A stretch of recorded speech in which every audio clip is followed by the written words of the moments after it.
स्टेशनपासून अगदी 4 ते 5 मिनिटावर रिक्षाने 30 रुपयात पोहोचू शकता आणि स्टेशनपासून चालत अगदी 15 मिनिटात पोहोचू शकता. मित्रांनो, हे आहे बृहन्मुंबई महानगरपालिका मातोश्री मीनाताई ठाकरे शिल्पग्राम. नमस्कार मित्रांनो, आमच्या या नवीन ब्लॉगमध्ये तुमच्या सर्वांचं स्वागत आहे. आणि आज आम्ही आलोत जोगेश्वरीमध्ये स्थित मीनाताई ठाकरे उद्यान. ह्या उद्यानामध्ये शिल्पग्राम नावाचं एक गाव त्यांनी निर्माण केलेलं आहे. इथे त्याच्यामध्ये शेतकऱ्यांचं घर, त्यांची जनावरे, विविध कला, सोनार आहे, लोहार आहे, त्याच्यानंतर नृत्यकला दाखवलेली आहे. अशा आम्ही एका ह्या ब्लॉगमध्ये एक विशिष्टता तुम्हाला दाखवणार आहोत. बुरुडाच्या घरामध्ये, हे बुरुडाचं घर आहे. बुरुडाच्या घरामध्ये लग्नी आहे. एका बुरुडी जो बनवत आहे बांबूची शिलाई करून त्याने इथे एक बनवलेली आहे. त्यांचा दुसरा बुरुडा आहे तो इथे बनवतो आणि हे बुरुडाचं घर आहे. बुरुडाचं घर आहे ते अशा पद्धतीने आहे. इथे चित्रित केले त्यांनी. त्यांची नेम प्लेट आहे आणि ते बांबूच्या सहाय्याने घरातील धनधान्य ठेवण्यासाठी वस्तू तयार करतात. इथे तो दारामध्ये आपल्या बनवत आहे. बांबूच्या सहाय्याने असं बनवलेली वस्तू आहे तयार. चला आम्ही पुढे जाऊया. इथे बघा, इथे लोकांना बसण्यासाठी इथे जागा पण बनवली आहे आराम करण्यासाठी. किंवा मुलं इथं काहीतरी मुलं येऊन अभ्याससुद्धा करतात आणि त्यांची इथं व्यवस्था आहे. हे छोटे छोटे कंदील जे बनवले आहेत ना, हे बघा, हे असे कंदील आहेत ना, छानपैकी बनवलेले आहेत इथे. आणि इथे मुलांना अभ्यास करत होते. मला माहिती नाही का संध्याकाळी कलेक्शन आहे बनवलेलं. थोडं करूया आम्ही काय होतं तिथे ठिकाणी अशी व्यवस्था केलेली आहे. मित्रांनो, कधीच्या जमान्यामध्ये बऱ्याचशा गोष्टी इथं राहून गेल्यात. ते बघा, इकडे त्यांनी हॉस्पिटल बनवलं. जवळून घ्या, हॉस्पिटल आहे जायचं पूर्वी. इकडे त्यांनी उद्यान बनवलं आणि बिल्डिंग आहे इथे. इकडे मला वाटतं गड आहे, गडकोट किल्ला आहे. इकडे पण तेच आहे. तिथून गडकोट चालू झाले बघा पूर्वी. हे बघा, खूप स्मारक बनवल्यासारखं बनवलेलं आहे. छान गडकोट किल्ले इथे बनवले आहेत. गडकोट किल्ले आहे. छान दृश्य इथे बनवलेलं आहे.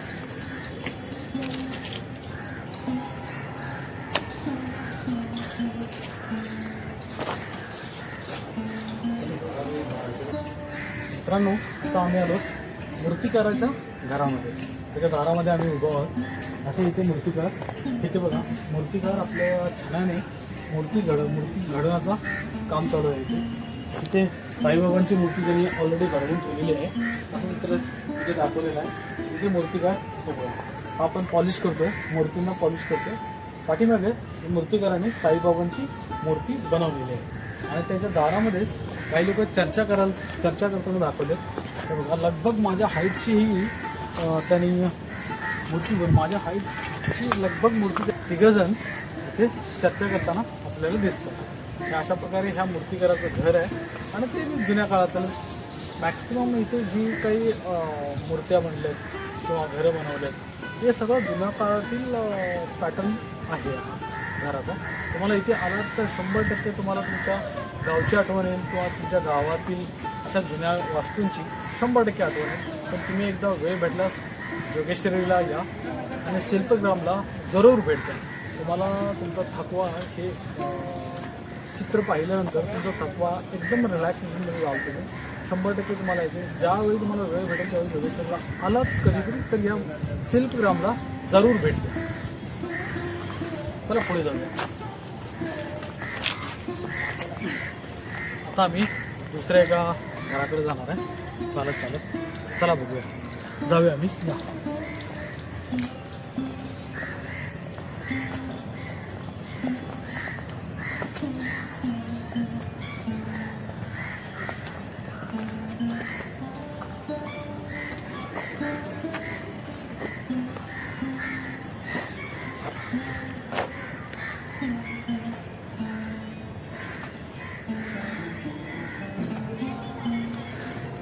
मित्रांनो, आता आम्ही आलो गावातल्या एका घरामध्ये. त्या घरामध्ये एक महिला तिथे बसली आहे, एक पुरुष इथं बसला आहे. सोबतच ते एक घागर पण दर्शवली त्यांनी आणि काहीतरी साहित्य समोर ठेवलेलं आहे. आणि हे त्यांचं जुनं घर आहे. सोबतच तिकडे एक महिला उभी आहे, पंडित आलेला आहे. एक पंडितासोबत एक माणूस पण आलेला आहे त्याच्यासोबत. आणि इकडे पण एक माणूस उभा आहे. हा आपण इथे पण उभा आहे. अशा प्रकारे त्यांनी या घराची रचना केलेली आहे. खूप छान वाटतं हे.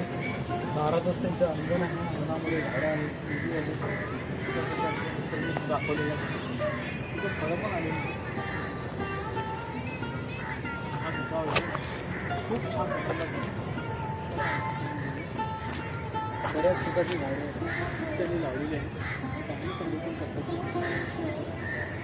पुढील पुढचं देखावं. ठीक आहे, चला.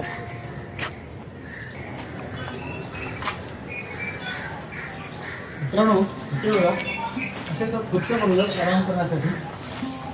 खुर्च्या आहेत, आपल्याला आराम मिळतो, अभ्यास करू शकतो किंवा निवांत होऊ शकतो. अशा प्रकारचे इथे बनवले छान खुर्च्या बनवल्या. बऱ्याच खुर्च्या आहेत इथे आजूबाजूला. हे बघा.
मित्रांनो, इथे दोन मुलं एक अनोखा खेळ खेळत आहेत. तुम्ही खेळला असाल तर तुम्हाला ही चित्र पाहिल्यानंतरच तुमच्या लक्षात आलं असेल तर हा कोणता खेळ आहे. तर आहे लहानपणीचा गोट्यांनी खेळायचा खेळ आहे. हा खेळ दोन मुलं या मैदानात ह्या ग्राउंडमध्ये खेळत आहेत असं दर्शवलेलं आहे. एक मुलगा खालच्या साईडला आहे, दुसरा आहे तो वरच्या साईडला. हे दोघं जण गोट्यांचा खेळ खेळत आहेत. तुम्ही हा बालपणी जर खेळला असाल तर नक्की तुम्हाला याच्याबद्दल आपुलकी असणार.